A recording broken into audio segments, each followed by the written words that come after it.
Assalamualaikum dan selamat pagi. Selamat pagi hasil kesempatan. Pada live kali ini kita akan membincangkan mengenai topik iaitu hati kolesterol. So, kita akan menjemput seorang doktor untuk membincangkan mengenai topik ini. Assalamualaikum. Salam, khabar. Boleh dengar? Selamat pagi. Selamat pagi. Selamat pagi. Boleh dengar tak? Boleh, boleh. Okey. So, itu putus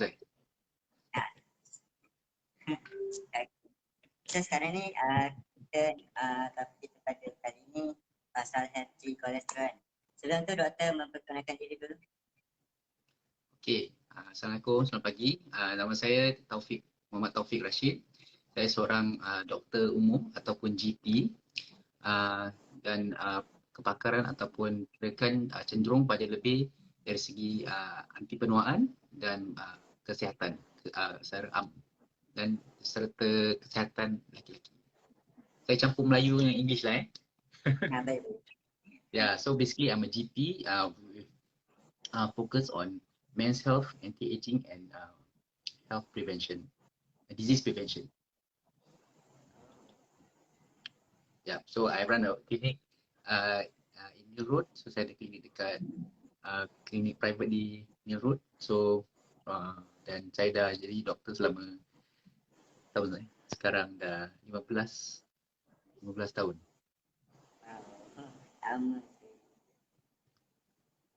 So hari ini terima kasih sebab sudi menjemput saya untuk menjadi tetamu khas hari ini. Ya. Okay, so topik kita pada hari ini kali ini healthy kolesterol. So saya nak tanya beberapa soalan kepada Dr. Taufik pasal kolesterol. Boleh, silakan. Nak tanya apa? Okay, soalan pertama, apa maksud kolesterol? Okay, so memang banyak orang semua nak tahu kolesterol tu apa. Tapi sebenarnya dari orang pun tak tahu kenapa kena turunan kolesterol, kenapa kita takut sangat kolesterol ni. So sebenarnya kolesterol tu sejenis macam lemak dalam badan kita. Dia dihasilkan di dalam hati atau liver. So kolesterol is like a type of fat. It is produced by the liver.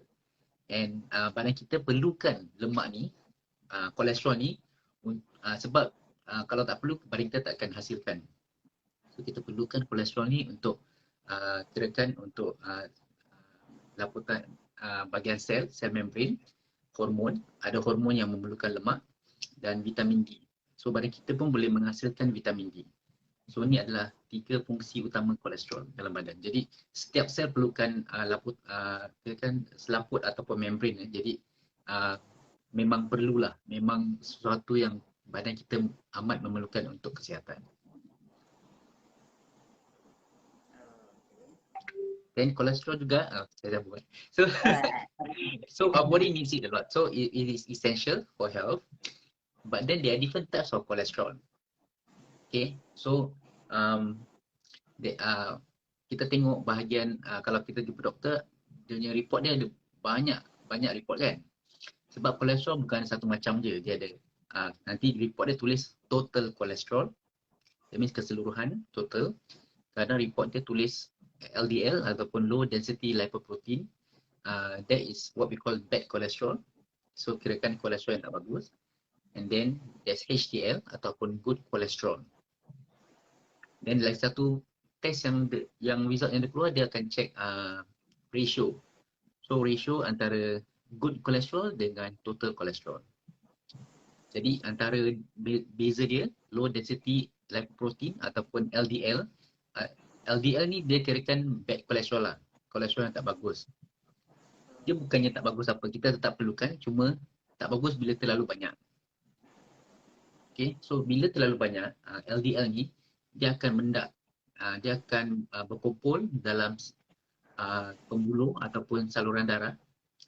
Bila dia berkumpul, dah lama saluran darah tu kena jadi blok.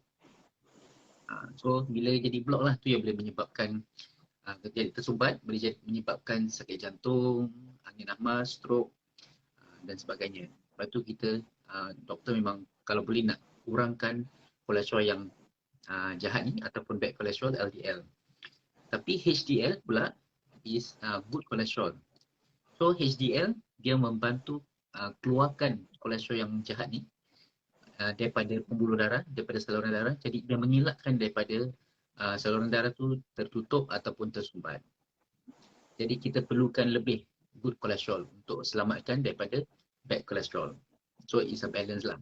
So bila dia tak balance, bila terlalu banyak bad cholesterol, jadi sebab itulah jadi sumbat. Lagi satu jenis kolesterol ataupun result yang keluar is triglyceride. Okay, so triglyceride ni ialah sejenis lemak juga.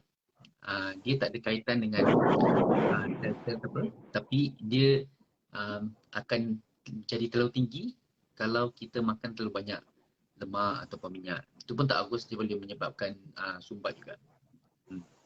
Itulah secara summary lah, kolesterol tu apa. Kalau ada soalan boleh tanya, silakan siapa yang tengok ni boleh tanya soalan. Waalaikumsalam. Okay. Soalan kedua adalah kenapa kita perlu risau kalau kita ada kolesterol kita tinggi? So, kenapa doktor selalu sarankan jangan kalau boleh kena jaga kolesterol, kan? Sebab macam tadi saya cakap, kalau kolesterol ni terlalu tinggi, dia boleh menyebabkan saluran darah tersumbat, blockage. So ni yang boleh menyebabkan masalah kesihatan seperti sakit jantung ataupun kirakan serangan jantung ataupun stroke angin ahmad sebab saluran darah tu dah block. Jadi sebab tu doktor selalu sarankan kurangkan kolesterol atau jaga. Itu yang menyebabkan kita lebih berwaspada. Dan lagi satu, dia sebenarnya tak ada simptom. Biasanya tak ada simptom. Jadi sebab tu kita kena jaga. Sebab orang ingat tak ada apa-apa kan, sebab kita tak rasa, kita nampak, jadi tak ada apa-apa lah, tak perlu buat apa-apa. Tapi sebenarnya memang dia tak ada simptom, tapi dia pada time simptom dah keluar, dah terlambat sebab dah kena serangan jantung, dah kena stroke. Sebab tu kena jaga betul-betul lah. Apa punca-punca atau tanda-tanda seseorang itu mengalami atau ada kolesterol? Okay, so apa yang menyebabkan kolesterol tinggi atau high kolesterol? Ada beberapa sebab lah. Tapi the main thing is kita punya gaya hidup, lifestyle. So sebab bila kita kurang bergerak, kurang exercise, kurang bersenam pun naikkan risiko. Kalau makan terlalu banyak makanan berlemak, makanan yang mengandungi saturated fat ataupun lemak tepung ataupun trans fat, okay, ni akan meningkatkan lagi risiko menaikkan kadar kolesterol dalam badan. Dan lagi selain daripada itu pun hisap rokok. So kalau merokok akan meningkatkan kadar kolesterol, tapi selain daripada itu merokok pun dapat meningkatkan merokok dan kolesterol, meningkatkan risiko sakit jantung. Tapi selain ni yang paling banyak lah. Cuma ada juga yang dikatakan turun-temurun. So kadang-kadang mereka ni tetap sihat, tetap bersenam, jaga makan, tapi kolesterol mereka tetap tinggi. Ni adalah disebabkan turun-temurun. Tapi kadar mereka yang kena turun-temurun punya kolesterol ni kurang, terlalu sikit. Kebanyakannya daripada gaya hidup yang kurang sihat. Itu adalah punca-puncanya lah. Macam mana kita nak pulihkan balik, nak kurangkan kolesterol kita? Okey, macam mana nak kurangkan lah. Okay. So kalau kita tengok kita punya antara punca-punca kolesterol tinggi, jadi kita perlu berubah gaya hidup. Jadi perlu bersenam. Okay. So perlu bersenam, aktiviti ni, tingkatkan aktiviti fizikal, jaga makan. Jaga makan adalah antara yang paling penting untuk kurangkan kolesterol.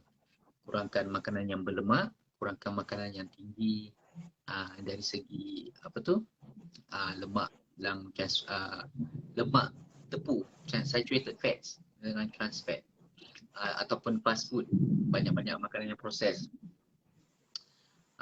Kurangkan hisap rokok ataupun berhenti.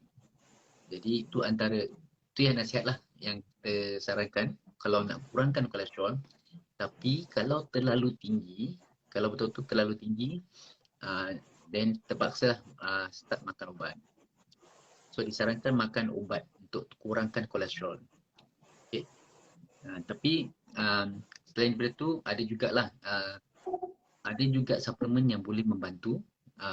Kalau ada yang mungkin belum terlalu teruk lagi atau mungkin dia nak cuba elakkan daripada makan ubat, sebab ubat pun ada juga kesan sampingan dia.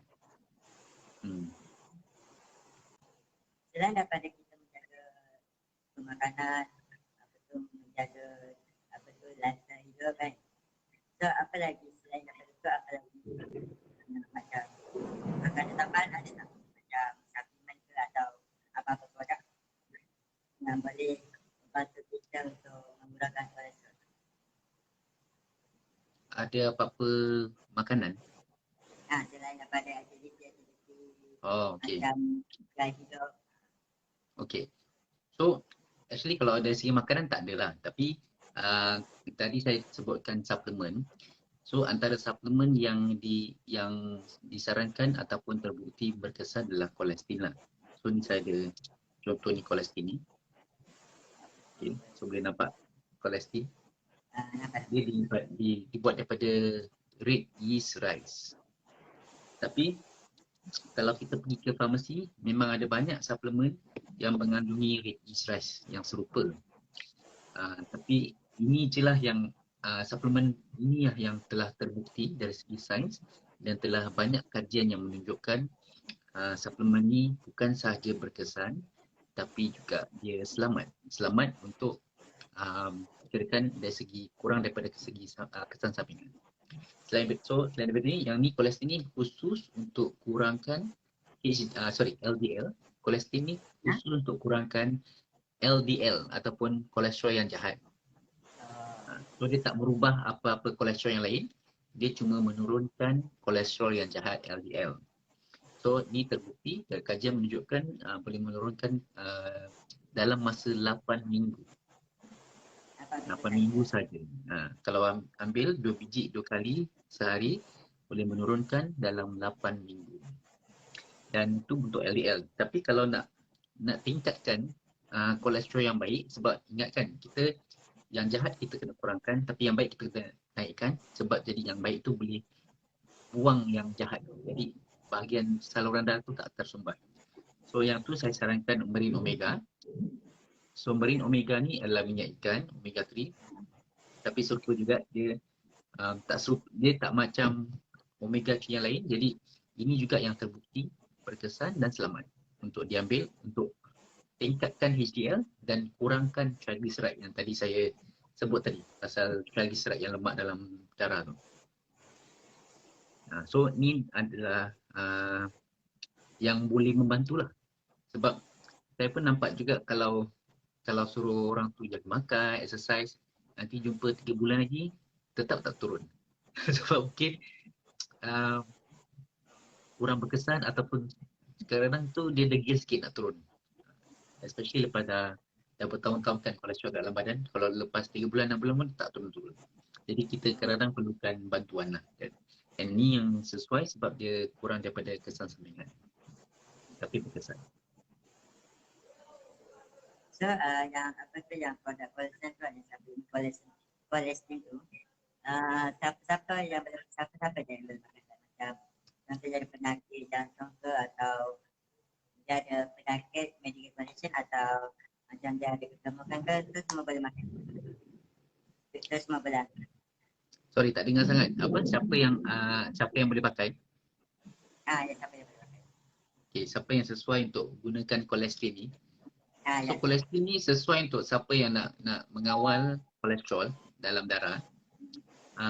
Asalkan tak ada apa-apa kesan allergic lah, tak ada alahan untuk red yeast rice. Kalau tak ada allergic, insyaAllah boleh makan ni untuk kurangkan kolesterol. Makanan apa yang boleh kita ambil, macam sayur-sayuran ke, atau ayam ke, ikan ke, yang boleh kita macam masak makanan Okay. So kalau makanan tu kalau boleh kurangkan, first kurangkan makanan yang tinggi kolesterol, tinggi lemak, tepung dan lemak trans fat. Kalau boleh pilih makanan yang mengandungi lean protein. Lean protein lah macam ayam, ikan ataupun protein daripada sayur-sayuran.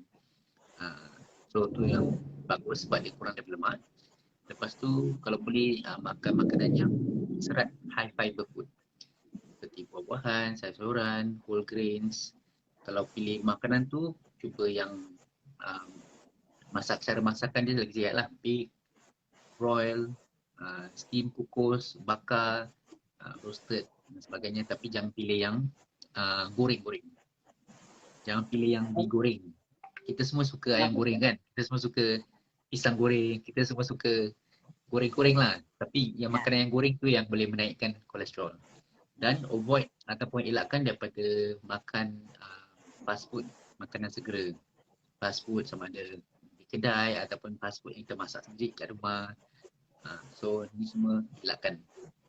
Dan ada juga pemakanan yang lebih tinggi dari kolesterol lah, seperti red meat ataupun daging lembu, daging kambing, organ meat tu macam hati, paru, tu bahagian-bahagian dalaman daripada binatang kan, so dia lebih kolesterol.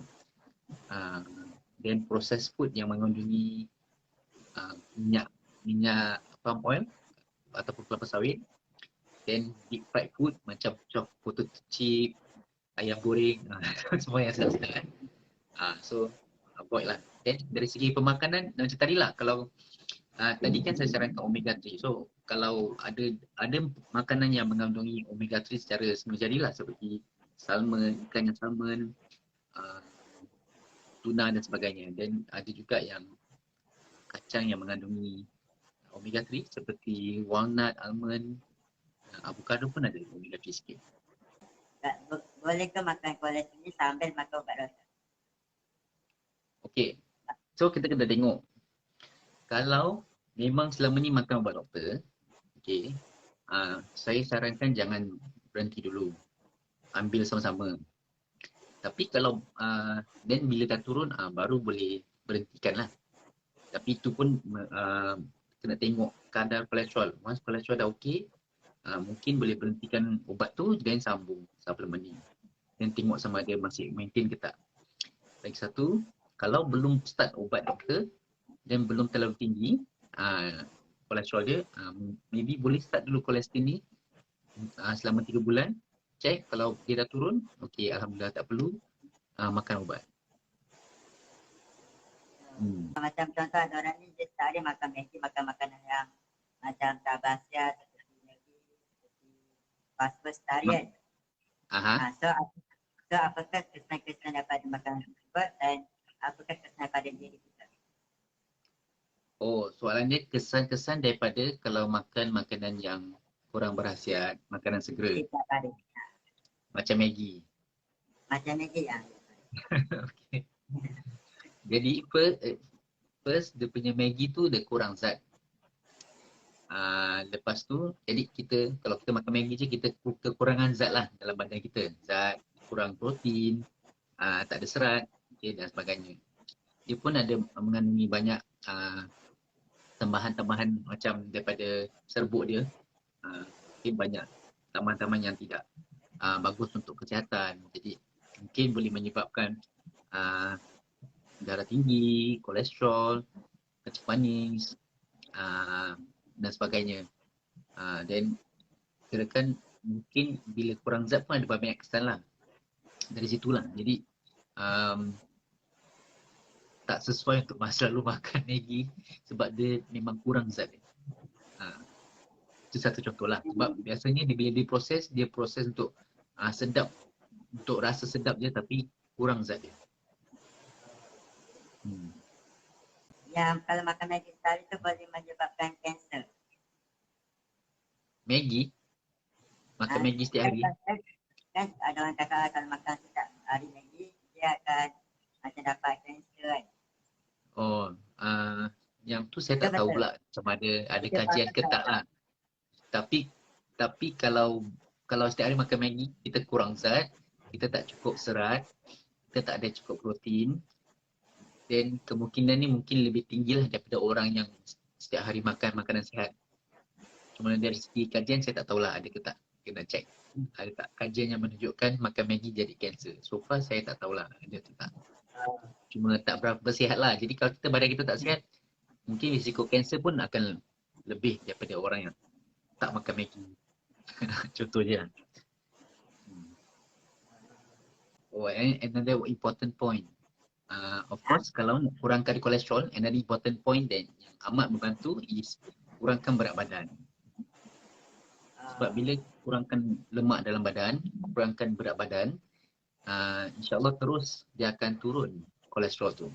Memang saya dah nampak lah banyak patient saya kalau dah turun berat badan, dah exercise, jaga makan, betul turun berat badan, kolesterol pun turun, improve. So that is one of the most effective way. You lose weight, lose body fat, you can further reduce cholesterol. Contoh ada orang tu ada penyakit jantung, ada penyakit darah tinggi, macam mana semua kan. So dia tak juga dari awal, maksudnya dia biarkan dia, sampai bila-bila dan dia tak rapat. So apa yang akan jadi pada orang tu? Apa akan jadi? Ya.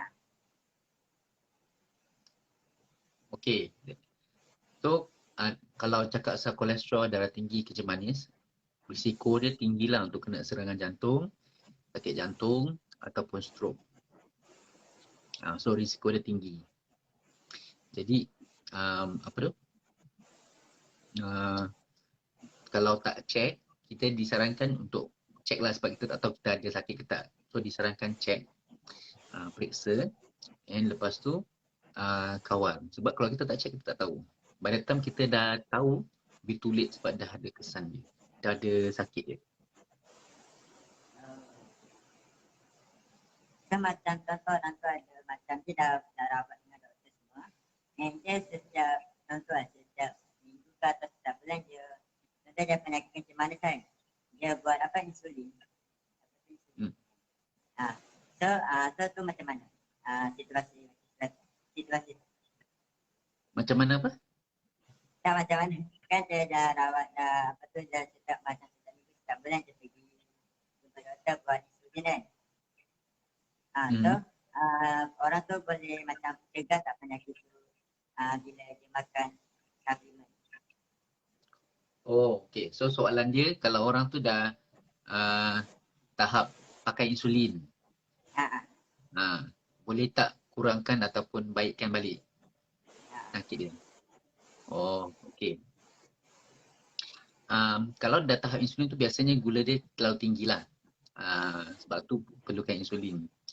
Bukannya tak boleh, boleh. InsyaAllah boleh. Cuma perlukan usaha yang lebih, perlukan masa yang lama sikit. Memang betul-betul kena usaha lebih lah dari segi pemakanan, dari segi kurangkan berat badan, dari segi physical activity. So bandingkan dengan orang yang belum sampai tahap insulin, untuk dia kurangkan lebih senang. Sebab dia bila dah tahap insulin tu dia ni gula dia terlalu tinggi. Jadi untuk pulihkan balik dia perlukan lagi banyak usaha untuk kurangkan. Tapi memang boleh, possible. Memang impossible lah. Memang possible, ya. Memang boleh, cuma kena usaha.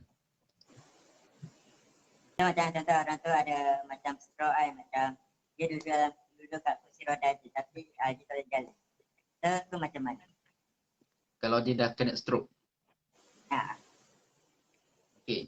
So kalau dah kena stroke, dia tetap ada kemungkinan boleh kena stroke lagi ataupun kena sakit jantung. That means bila dia kena stroke tak semestinya okay, dah tak ada lagi.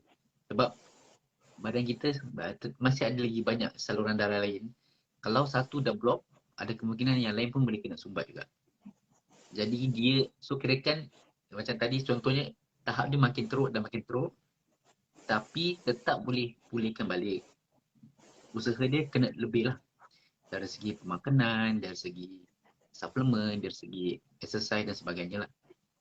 So possible tu possible, tapi cuma kita nak tahu it will take more effort. Maka akan memerlukan usaha yang lebih. Bandingkan dengan orang yang belum sampai tahap tu lah.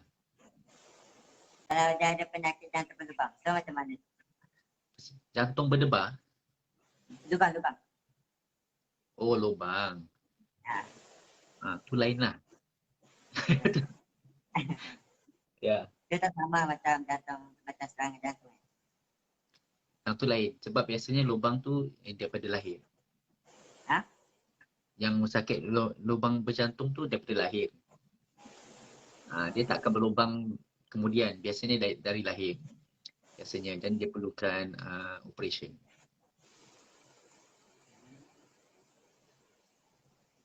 So, okay.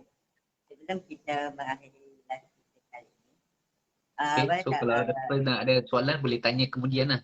Nanti boleh message lah. So, ya boleh tak Dr. Taufik apa tu memberi kata-kata nasihat ke untuk orang ramai pasal kolesterol ni?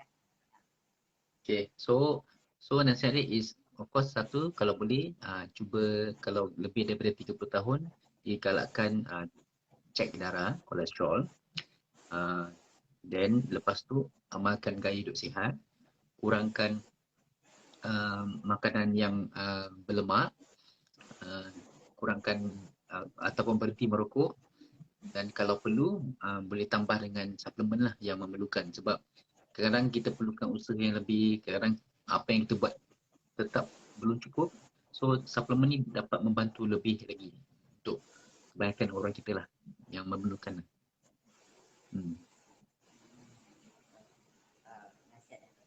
Okay? Okay, terima kasih. Terima kasih kepada Dr. Taufik kerana join live saya pada kali ini. Okay, terima kasih. Assalamualaikum. Waalaikumsalam.